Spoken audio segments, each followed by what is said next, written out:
সূর্যমুখী খেতে এখন রোজার দিনও ডিএসএলআর নিয়ে অনেক ছেলেপেলে ছুটে আসছে ছবি তুলতে। ছেলেপেলে আসলে এনার্জি অনেক পাবে। এই যে ভিতরে দেখা যাচ্ছে ২ টা টিকটকার, ওরে বাপরে! টিকটকের সুজনেরা মনে হয় ফুল ক্ষেত একবার ভাসায় ফেলবে। এই কোনায় ২ টা ছেলে কি করে জানি না, এরা এমনি দাঁড়ায় আছে, ফিল নিচ্ছে আসলে। এই যে কর্নারে মনে হয় ২ টা মেয়ে, খুব সুন্দর, হ্যাঁ, বোরখাওয়ালি। এরাও টিকটক ভিডিও বানায়, হালাল টিকটকার। এই যে সামনে দেখা যায় এক মামুনি তার বাচ্চাকে নিয়ে যাচ্ছে।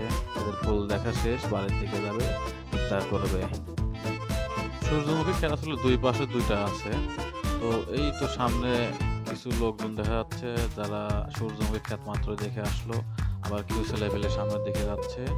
তো সূর্যমুখী ক্ষেতে এই সময় আসলে লোকজন খুব কম। এই এই যে এক প্রেমিক যুগল, বাহ! মনের সুখে হাত দোলাতে দোলাতে হাত ধরে যাচ্ছে দুজন, প্রেম যেন উছড়ে উছড়ে পড়ে। এই যে সাইডে দেখা যাচ্ছে দুই বান্ধবী ছবি তুলতে আসছে, ছবি দেখছে অনেক সুন্দর। সূর্যমুখী ক্ষেত আসলে অনেক আর সুন্দর। পরে এই যে এই সাইডে অনেক